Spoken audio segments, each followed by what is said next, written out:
피해야 할 마음이었다. 하지만 형수와 눈이 마주친 순간 다시는 돌아갈 수 없다는 걸 알았다. 잊혀지지 않는 그날 이후 피해야 할 마음은 왜 자꾸 더 깊어지는 걸까? 사연 시작 전 구독과 좋아요 부탁드립니다. 김대영, 51살.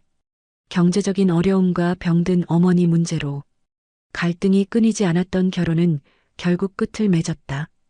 이혼 후 대영은 어머니 집으로 들어와 지냈다. 하지만 어머니는 요양병원에 계셨으니 그 집에는 사실상 대영 혼자였다.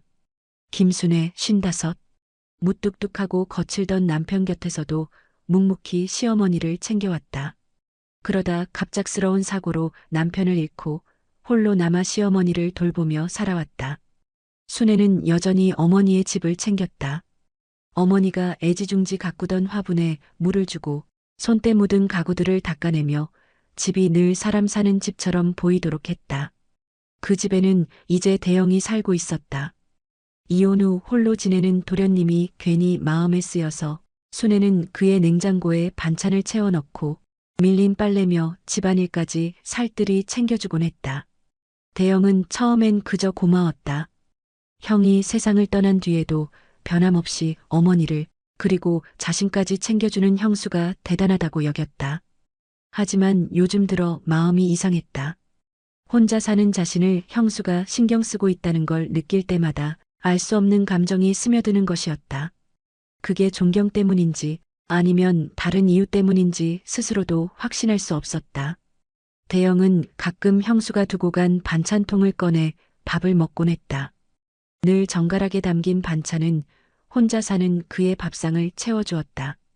밥맛이 없던 날에도 그 반찬 덕에 숟가락이 자연스레 움직였다. 순애는 별일 아니라는 듯 늘 말했다. 별것도 아닌데요. 그냥 김치 좀 더 담은 거예요. 형수는 늘 별거 아니라 그래요. 덕분에 밥을 먹게 된다니까요. 그의 말투엔 농담이 섞였지만 속마음은 진심이었다. 순애는 대영의 이런 가벼운 농담에 늘 웃음을 터뜨렸다. 웃음소리가 그 집안을 잠시 환하게 만들었다. 대영은 그 웃음을 자꾸 떠올렸다. 그냥 고마워서 웃는 걸 거야. 스스로 그렇게 다잡아도 마음속 어딘가가 자꾸 흔들렸다. 순애에게 그 웃음은 잠깐의 여유였다. 지친 하루 속에서도 도련님의 장난 같은 말 한마디에 마음이 풀리는 순간이 있었다. 그녀 역시 그게 위로가 된다는 걸 부정할 수 없었다. 요양병원 복도에는 늘 소독약 냄새가 배어 있었다. 대영은 퇴근 후 곧장 병원으로 향했다. 얼굴만이라도 비추고 가야 마음이 놓였기 때문이다. 문을 열자 어머니 곁에는 역시 순애가 있었다. 그녀는 창가 쪽 의자를 옮겨 앉아 환하게 웃으며 무언가 이야기를 들려주고 있었다. 어머니의 얼굴에도 오랜만에 미소가 번졌다. 대영은 문 앞에서 잠시 그 광경을 바라보다가 조용히 들어섰다. 도련님 오셨어요? 일이 좀 늦게 끝났네요. 형수는 언제부터 계셨어요? 아침부터 있었죠. 낮에 검사가 있어서. 몇 시간이나 어머니 곁을 지키던 순애는 저녁이 되어 짐을 챙겨 집에 돌아갈 준비를 했다. 대영은 그녀를 복도까지 배웅했다. 형수님 가세요? 네, 집에도 할 일이 많아서요. 형수는 늘 혼자 다 하시잖아요. 그래서 괜히 마음에 걸려요. 순애는 잠시 걸음을 멈췄다. 지친 얼굴에 피곤이 묻어 있었지만 눈가에 작은 웃음이 번졌다. 괜찮아요. 제가 아니면 누가 하겠어요. 원래 제가 해야 하는 일이잖아요. 대영은 대답 대신 그 뒷모습을 오래 바라봤다. 짧은 대화였지만 그 여운은 쉽게 사라지지 않았다. 그녀가 떠난 뒤에도 병실로 돌아가기 전까지 마음 한구석이 묘하게 무거워졌다. 며칠 뒤 어머니의 상태가 갑작스레 나빠져 응급실로 옮겨야 했다. 간호사들이 분주히 움직이는 와중에 순애는 허둥대며 이것저것 챙기고 있었다. 대영은 그런 그녀 곁에서 서류를 대신 작성하며 자연스레 손발을 맞췄다. 서로 말은 많지 않았지만 마치 오래 함께한 사람들처럼 움직임이 맞아떨어졌다. 응급실 앞 의자에 앉아있던 순애의 두 손은 꽉 쥐어져 있었다. 대영은 자판기에서 커피 2잔을 뽑아와 하나를 내밀었다. 형수, 따뜻한 거라도 드세요. 순애는 잠시 망설이다가 컵을 받았다. 고마워요. 도련님은 참 사람 마음 편하게 하네요.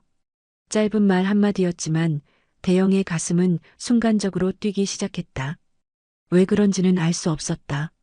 그저 그 고단한 얼굴에 번진 미소와 말이 오랫동안 귀에 맴돌았다.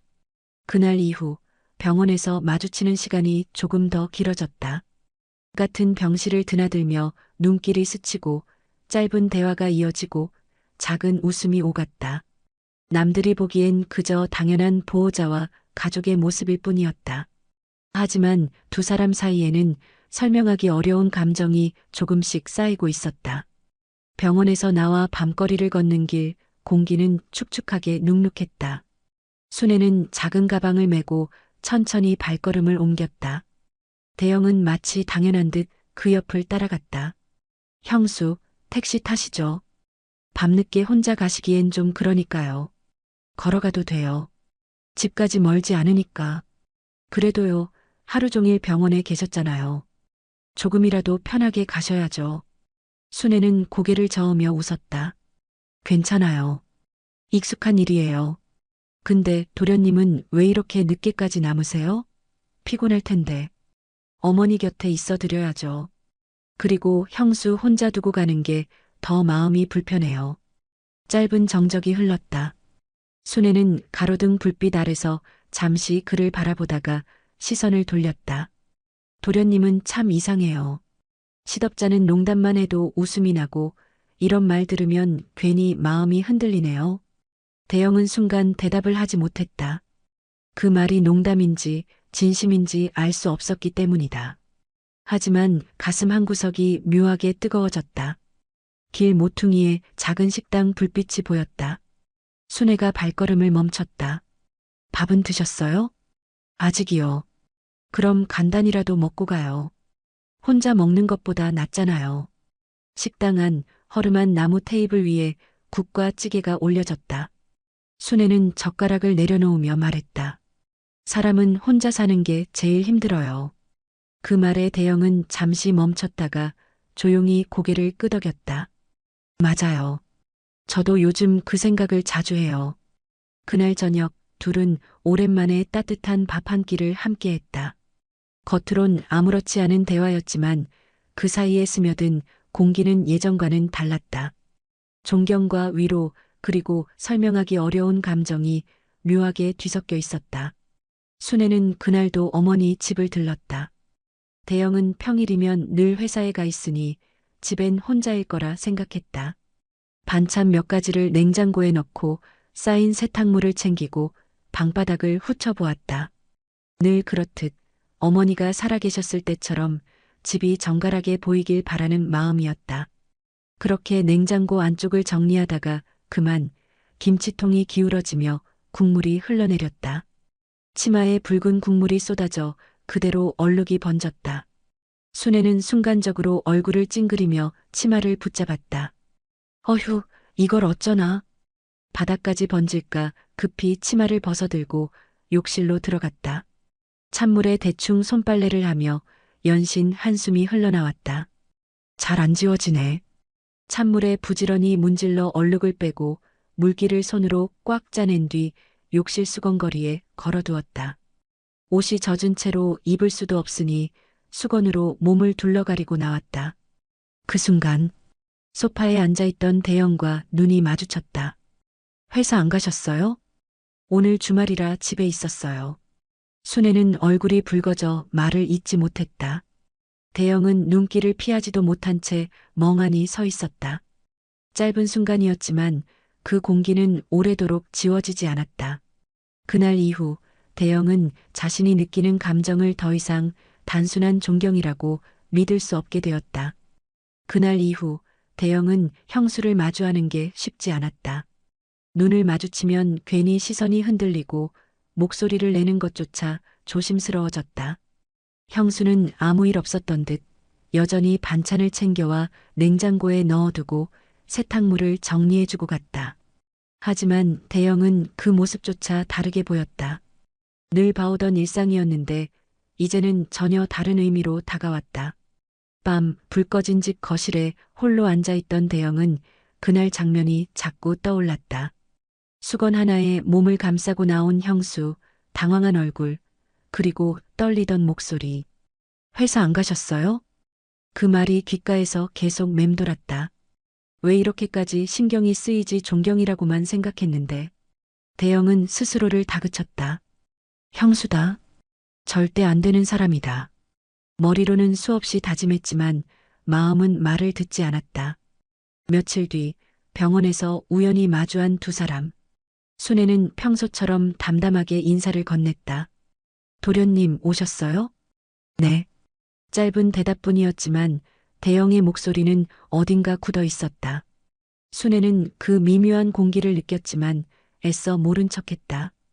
서로 아무 일도 없었던 듯 행동했지만 그날의 장면은 두 사람 모두에게 지워지지 않았다. 그리고 그 기억은 둘 사이의 공기를 더 묘하게 바꾸어 가고 있었다. 밤이 깊어가는 시간, 순애는 작은 방 한 구석에 앉아 있었다. 요양병원에서 하루를 보내고 돌아오면 집은 늘 조용했다.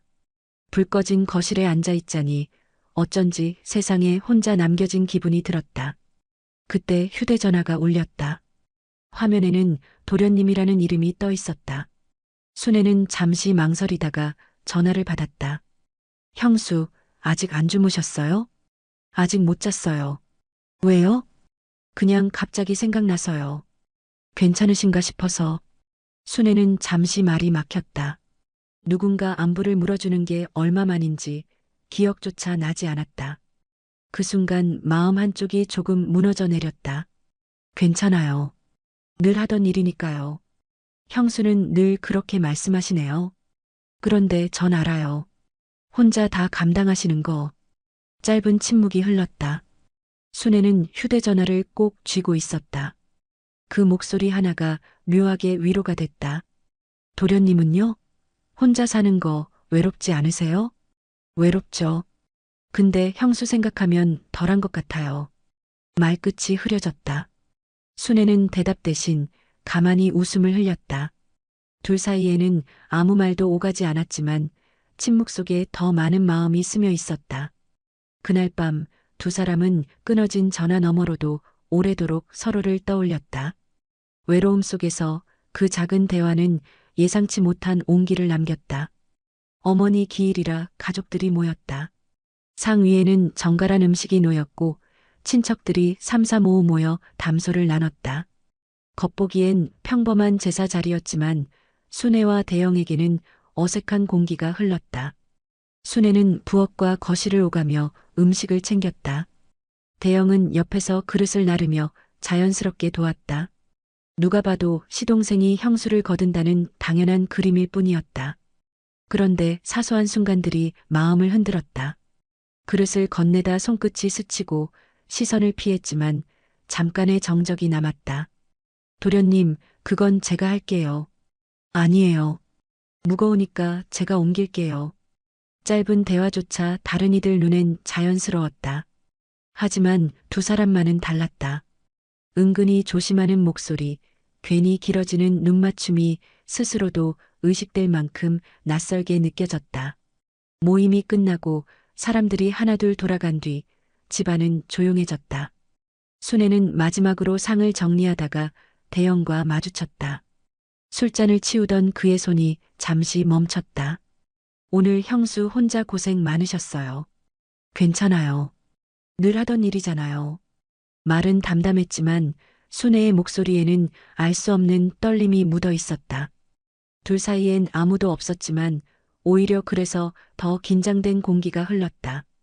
그날 밤 대영은 자리에 누워 오래도록 생각에 잠겼다. 가족 앞에선 아무렇지 않은데 왜 둘만 남으면 이렇게 숨이 막히지. 빗소리가 요란하게 창문을 두드리던 저녁. 순애는 병원에서 집으로 돌아가려다 문 앞에 서 있는 대영을 마주쳤다. 손에는 우산이 하나 들려 있었다. 형수, 제가 모셔다 드릴게요. 괜찮아요. 그냥 조금 맞고 가면 되죠. 이 빗속을요? 형수는 항상 괜찮다고만 하시잖아요. 순애는 잠시 망설이다가 결국 대영이 내민 우산 속으로 들어섰다. 좁은 우산 아래 두 사람의 어깨가 맞닿았다. 처음엔 빗소리에 묻혀 아무 말이 없었다. 하지만 조금만 움직여도 옷자락이 스쳤고 그 사소한 감촉이 이상하게 크게 다가왔다. 순애는 일부러 몸을 살짝 때려 했지만 빗줄기 때문에 금세 다시 가까워졌다. 그때 대영의 목소리가 낮게 흘렀다. 형수, 전 형수가 늘 혼자라서 그게 마음에 걸려요. 순애는 대답을 하지 않았다. 대신 숨을 고르듯 천천히 걸음을 옮겼다. 빗물이 튀는 소리만 길 위에 퍼졌다. 골목 모퉁이에 다다랐을 때 대영이 걸음을 멈췄다. 우산 끝이 흔들리며 빗방울이 두 사람의 발목을 적셨다. 순애도 멈춰섰다. 짧은 눈맞춤. 말은 없었지만 이미 너무 많은 것이 오갔다. 대영은 조용히 숨을 고르더니 어색한 침묵을 깨듯 말했다. 형수, 저 사실 배고픈데요. 밥 좀 얻어먹고 가면 안 될까요? 순애는 그 말에 순간 고개를 들었다.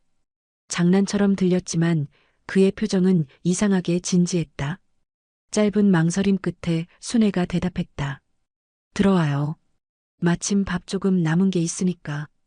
빗속에서 두 사람은 나란히 걸음을 옮겼다. 겉으론 아무렇지 않은 듯 했지만 마음속에서는 이미 흔들린 감정이 멈추지 않고 있었다. 집안에는 빗소리가 잔잔히 울려 퍼지고 있었다.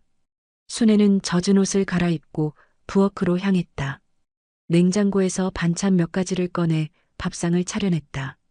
대영은 식탁에 앉아 조용히 밥을 먹었다. 숟가락이 그릇에 부딪히는 소리만 방 안에 메아리쳤다. 몇 술 뜨다 말고 대영이 낮게 말했다. 형수 밥은 참 따뜻해요. 순애는 대답 대신 고개를 숙였다. 괜히 숟가락질만 서둘렀다. 하지만 시선이 자꾸 느껴졌다. 밥맛조차 제대로 느껴지지 않았다. 밥그릇이 비워지고 두 사람의 손이 동시에 숟가락을 내려놓았다. 짧은 침묵이 흘렀다. 대영이 조심스레 손을 내밀었다. 순애의 손등에 닿은 따뜻한 체온이 순간적으로 그녀를 멈춰 세웠다. 형수. 짧게 부르는 그 한마디에 순애의 가슴이 요동쳤다. 뿌리쳐야 한다는 생각이 스쳤지만 몸은 움직이지 않았다.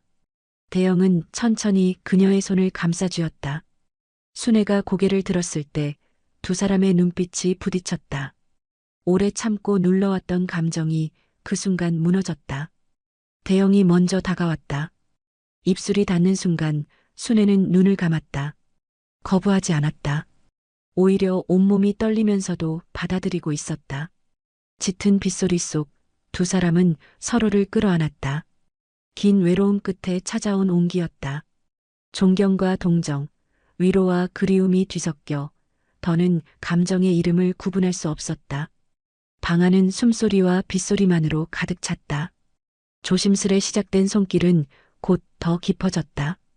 오래 참아온 갈증처럼 서로의 온기를 확인하듯 더욱 격렬해졌다. 시간이 얼마나 흘렀는지 알 수 없었다.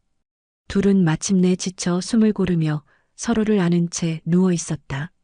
빗방울이 창문을 두드리는 소리와 함께 숨결이 한동안 잦아들지 않았다. 순애는 눈을 감고 있었지만 마음은 복잡했다. 사랑인지 죄인지 이름조차 붙이기 어려운 감정이 온몸을 휘감았다. 대영 또한 마찬가지였다. 하지만 하나만은 분명했다. 그날 밤 두 사람은 선을 넘었다. 그리고 이제 되돌아갈 수 없다는 것도. 숨소리만 가득한 방 안. 방 안엔 아직도 빗소리가 잔잔히 울리고 있었다. 순애는 흩어진 이불을 끌어올리며 서둘러 몸을 가렸다. 숨이 고르기도 전에 곧장 몸을 일으켰다. 도련님, 이제 가세요. 목소리는 낮았지만 단호했다. 아무 일도 없었던 걸로 해요. 제발. 대영은 자리에서 일어나 형수를 바라봤다. 그의 눈빛엔 확신이 담겨 있었다. 형수, 전 알겠어요. 이제 제 마음을. 순애는 고개를 세차게 저으며 차갑게 잘랐다. 안 돼요. 못 들은 걸로 할게요. 그러니까 그냥 가주세요. 대영은 더 말하지 않았다. 옷을 챙겨 입고 현관에 서서 마지막으로 한번 그녀를 돌아봤다. 하지만 순애는 이미 등을 돌린 채 움직이지 않았다. 문이 닫히는 소리와 함께 집안은 고요해졌다. 순애는 그 자리에 주저앉아 얼굴을 감쌌다. 숨이 가빠지고 눈가가 뜨거워졌다. 죄책감과 두려움 그리고 지울 수 없는 여운이 한꺼번에 몰려왔다. 그날 밤 이후 순애는 도련님을 피했다. 집으로 들어오는 시간도 병원에 가는 시간도 일부러 어긋나게 맞췄다. 냉장고에 넣어둘 반찬은 미리 가져다 두고 빨래며 집안일도 얼른 정리한 뒤 조용히 빠져나왔다. 마주치지 않으려 했지만 오히려 그럴수록 더 의식됐다. 씻다 보면 손에 남아있는 체온이 떠올랐고 잠들려 누우면 짙은 눈빛이 자꾸 떠올랐다. 안 돼, 이건 잘못된 거야. 속으로 수없이 되뇌어도 마음은 쉽게 진정되지 않았다. 반대로 대영은 달라졌다. 그날 이후 더 이상 망설이지 않았다. 형수가 애써 모른 척해도 그는 더 자연스럽게 곁을 지켰다. 병원 복도에서 순애가 서류를 챙기다 뒤돌았을 때 대영이 서 있었다. 형수, 또 혼자 다 하시네요. 같이 하죠. 순애는 흠칫하며 고개를 저었다. 됐어요. 전 괜찮아요. 하지만 그의 시선은 순애를 붙잡고 있었다. 형수가 더 멀어질수록 대영의 확신은 더 단단해졌다. 밤 순애는 홀로 불 꺼진 거실에 앉아 눈을 감았다. 자책과 후회 그리고 지워지지 않는 감정이 가슴을 죄어왔다. 그녀의 속삭임은 오직 자신만 들을 수 있었다. 이제 어떻게 해야 하지? 며칠째 이어진 장맛비가 그치고 해가 길게 얼굴을 내밀었다. 순애는 어김없이 어머니 집을 챙기러 갔다. 창문을 열어 환기를 시키고 마른 빨래를 개고 밥상을 차렸다. 형수, 또 혼자 다 하셨어요? 대영이 현관에서 들어서며 말했다. 아니에요. 그냥 습관처럼 하는 거죠. 순애는 웃으며 고개를 저었다. 그의 젖은 어깨에 수건을 얹어주며 순애가 덧붙였다. 도련님, 밥은 먹었어요? 아니요. 형수 밥 먹고 싶어서 왔죠. 짧은 대화였지만 둘 사이에는 더 이상 불편한 침묵이 흐르지 않았다. 한때는 죄처럼 느껴졌던 감정이 이제는 서로를 살게 하는 숨 같은 것이 되어 있었다. 밥상을 사이에 두고 마주 앉은 두 사람. 대영은 숟가락을 들며 조용히 말했다. 형수, 이제는 제가 있잖아요. 저한테 의지해요. 순애는 대답 대신 수저를 들어 조용히 밥을 올렸다. 말은 없었지만 얼굴에 스친 작은 웃음이 그의 마음을 뜨겁게 만들었다. 창문 너머로 햇살이 길게 흘러들었다. 이제 시작일지 아니면 또 다른 갈등의 연속일지는 알 수 없었다. 하지만 분명한 건 두 사람의 마음이 같은 곳을 향하고 있다는 사실이었다. 밥상이 정리되고 순애는 그릇을 부엌으로 옮겼다. 설거지 물소리가 잔잔히 울렸다. 대영은 거실에 앉아 있었지만 눈길은 부엌 쪽을 떠나지 못했다. 그의 가슴은 이미 결정을 내리고 있었다. 오늘 더는 물러서지 않겠다고. 순애가 그릇을 닫고 물기를 털며 뒤를 돌자 대영이 다가와 섰다. 도련님, 왜 그러세요? 순애가 당황스레 묻는 순간 대영은 망설임 없이 손을 뻗어 그녀의 허리를 끌어안았다. 형수, 우리 둘이 있을 땐 숨기지 말아요. 순애는 짧게 몸을 떨었지만 손으로 그를 밀어내지 않았다. 오히려 두근거리는 심장이 배어나왔다. 안 돼요, 또 그러면. 말끝이 흐려졌다. 대영은 대답 대신 입술로 그녀의 떨리는 말을 막았다. 이번엔 주저함이 없었다. 확신으로 다가온 직진이었다. 순애의 손끝이 그의 어깨를 움켜쥐었다. 거부의 힘은 오래가지 못했다. 서로의 숨결에 녹아내리듯 다시 한번 깊이 끌려 들어갔다. 거실 불빛 아래 두 사람은 조심스레 시작했지만 곧 격렬해졌다. 외로움으로 움츠러들었던 시간들이 무너지듯 서로를 더 강하게 붙잡았다. 짧지 않은 밤 두 번째 선은 그렇게 넘어졌다. 더 이상 실수라고 부를 수 없을 만큼 이번엔 분명한 선택이었다. 밤이 깊도록 불빛은 꺼지지 않았다. 짙은 숨결 속에서 서로를 붙잡던 두 사람은 결국 지쳐 조용히 거실에 앉았다. 창밖으론 장막 끝에 바람이 스쳐가고 있었다. 순애는 얼굴을 감싸 쥔 채 낮게 속삭였다. 이제 정말 되돌릴 수 없게 됐네요. 대영은 고개를 저으며 단호히 말했다. 형수, 전 후회 안 합니다. 이건 제 선택이고 형수도 제 마음이에요. 순애는 눈을 감았다. 죄책감은 여전히 짙었지만 동시에 마음 한 구석이 이상할 만큼 편안해졌다. 누군가에게 기대고 누군가가 자신을 끝까지 원한다는 그 사실이 낯설게 위로가 됐다. 며칠 뒤 일상은 다시 평범하게 흘러갔다. 순애는 어머니 집을 챙기고 대영은 일을 마치고 저녁마다 들렀다. 겉으로는 아무 일도 없는 듯 이웃들 눈에는 여전히 형수와 도련님일 뿐이었다. 하지만 문이 닫히고 집안에 단둘이 남는 순간마다 공기는 달라졌다. 짧은 눈맞춤 하나에도 그날 밤의 기억이 되살아났다. 멀어질 수 없다는 걸 두 사람 모두 알고 있었다. 어느 저녁 순애가 밥상을 차리다 대영을 올려다봤다. 그의 눈빛은 예전과 달리 흔들림이 없었다. 순애는 잠시 멈추더니 조용히 웃었다. 그 웃음 속에는 죄책감도 두려움도 그리고 묘한 안도감도 함께 있었다. 창밖으로 노을이 길게 드리워졌다. 둘은 아무 말 없이 나란히 앉아 밥을 먹었다. 마치 가족처럼, 마치 연인처럼. 그 이름을 어떻게 붙이든 상관없이 이미 서로에게서 벗어날 수 없음을 알면서도. 오늘 영상이 좋으셨다면 구독과 좋아요, 알림 설정 꼭 부탁드립니다.